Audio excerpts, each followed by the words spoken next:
everybody, it's Rolly from Rolly Max Music back with another video full of hints and tips for how to get the most out of your music, regardless of what instrument you play, whether it's guitar, bass, drums, or in this case today we're going to focus on the piano. Now before we go on with today's video, I'd like to do a quick shout out to our sponsor, the Willow Ridge Community Association. And those of you who are familiar with us at Rolly Max Music will know that we've been in the Willow Ridge Community Hall for quite some time now, and we're proud to be a part of this wonderful community. Check out Willow Ridge Community Association online in any social media. You'll find them on Twitter and Facebook and Instagram and all of those fine social media sites. And plenty of programs going on, not just music, although that's what we're going to talk about here. And today, as I mentioned, we're going to talk about the piano and the keyboard, and we're going to concentrate more on single notes and coordination and how to get your fingers going in the first place. So if you watched our first video, one of the concepts we introduced was the golden rule of technique, which is quite simply take the easiest way out all the time. So what that means is if we start with our hands just falling off our wrists, we're not moving any muscles. That's the easiest thing to do with your hands, right? And if you look at the shape of the fingers, they're all gently curved. The thumbs are totally straight. And that's the default position because it's just the most comfortable thing to do. If you straighten out your fingers, they get stiff and won't move as well. Relax, oh yeah, you can move really fast.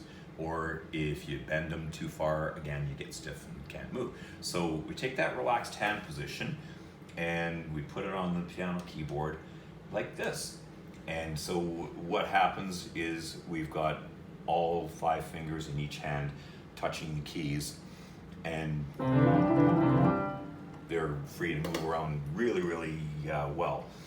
Now, piano is a positional instrument, much like the guitar is, and how this works is we're lining up fingers in a row on certain spots, and then you move to a different position to play different notes. So in the guitar, it's rather simple because it's only one hand that does it, and it's just the 4 fingers, right? You don't use your thumbs generally to fret a note. On piano, we use all 5 fingers in both hands. So the most common position, if you will, is called the C position. And what that means is that your fingers are on C, D, E, F, and G. So if you notice my right hand here, the thumb is on middle C, and each finger has its own notes. So the thumb, then the index finger on D, then middle finger on E, ring finger on F, and pinky on G. And we number the fingers 1, 2, 3, 4, and 5. And that's the same for the left hand. And the left hand, if we were to take the C position, it would be the little finger that would end up on C. So we would go C, D, E, F, G, but it would be pinky, ring, middle, index, and then the thumb.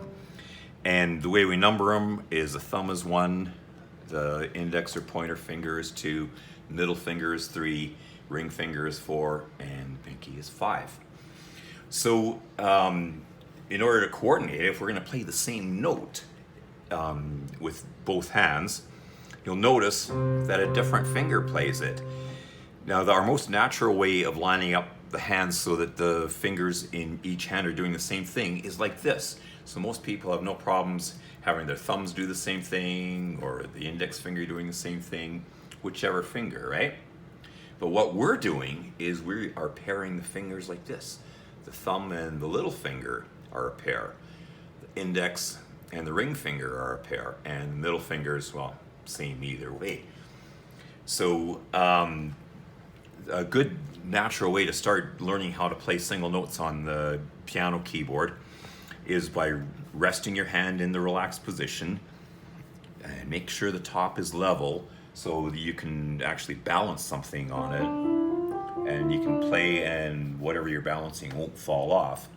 And notice that all 5 fingers are touching the keys just really lightly, and then the motion comes from only the knuckle. That's the only place that I'm moving, because taking the easiest way out all the time, that means moving as little as possible. We can do that just by moving the finger from the knuckle. And as you can see, we can have lots of dexterity and plenty of speed doing it that way. Now, the left hand, same thing. Some people have a harder time with the left hand because most people are right-handed, and also because we're starting on the root, which is C, with the pinky, which is usually your weakest finger, until you start taking up an instrument like the piano. Then it won't be weak at all. So if you want to get good results and get good at having your fingers play the keys right off the get-go, a good place to start is with that C, D, E, F, G, and go back and forth in time. 1, 2, 3, 4, 1, 2, 3, because you want to develop a good sense of time as well. Then do it a little bit on the left hand. And then the big thing is getting that coordination and getting both hands to do it at the same time, because that is the secret to playing coordinated two-handed piano stuff, like that intro that I played for you. That's from a piece called Toccata and Fugue in D minor by Johann Sebastian Bach, one of the greatest composers of all time, and he has lots of stuff that uses the two hands together, and that song is probably the best example. Almost the whole toccata is the two hands playing the same notes an octave or so apart, but in perfect coordination. Now, the next step, after you get that position, 5 notes in a row, which you can do anywhere, and we're just using the white keys today, by the way, the key of C, because then we don't have to worry about adjusting. That's a later lesson for doing that. So that's why all method books, they'll start you off in the key of C in piano. Except some of them, for young beginners, will start you off just on the black keys, but they'll go all one or all the other, because it's good to learn your basic fingerings before you add anything else. So the next step in your basic fingerings is what's known as the major scale. And most people know it as do, re, mi, fa, sol, la, ti, do. And all it is the 7 notes that are in that particular key, because if we just take the white keys, we have C, D, E, F, G. Our alphabet only goes to G, so we start over at A, B, and then we're back to C. So C, D, E, F, G, A, B are the 7 notes, or the first 7 letters of the alphabet, A to G. And so every key has at least one of each of those, although you have to call the black keys sharps or flats. But again, that's a more complicated lesson. So when we're going outside of just 5 notes in a row, it's like, uh-oh, how do we move fast enough? There's always going to be a pause there because that's too big of a skip. So there's a standard fingering, and it's so logical that once you grasp it, you can use it to move around all over the keyboard. So I'm going to show you the foundation of that, which is the standard fingering for the C major scale. So we only have 5 fingers, but we have 8 notes because we're playing the 7 notes in the scale, and then we want to end up again on C, which is the 8th note or the octave.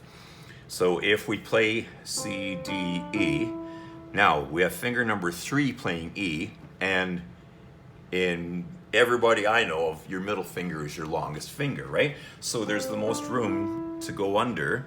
So if you see this, my thumb is traveling under that middle finger, and then it ends up on F, and now I've got my 5 notes in a row, but now they're F, G, A, B, C. So I'll play it again in slow motion. So we got C, D, E, cross under, F, G, A, B, C. And then when you're practicing, you're probably going to go up and down, because you want to practice going both directions, right? And it's really easy to cross over and under that way. Now in the left hand, Okay, we want the same kind of idea, but we're starting with the pinky. So the best way to do the C major scale in the left hand is to go C, D, E, F, G. So we've used all 5 now, but the ace up our sleeve is that, oh, there's that longer than the rest middle finger. We just swivel it over, and now we're back on track. And now backwards, it's just like forwards with the right hand. Get to the middle finger, swivel under with the thumb,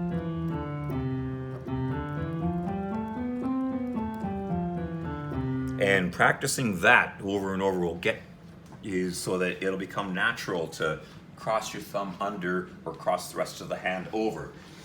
Now it gets a little bit more complicated when you get to the stage where you want to put both hands together, because now you're playing C, D, E. Now the right hand is crossing, but the left hand's not.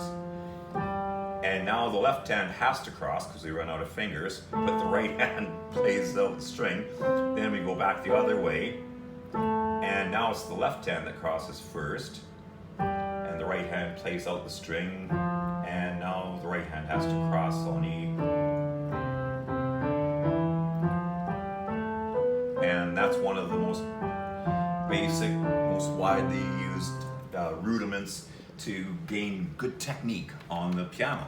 So hopefully that'll help you out, especially if you're just beginning, or maybe you just know a few chords and now you want to learn how to add some melodies there to embellish it.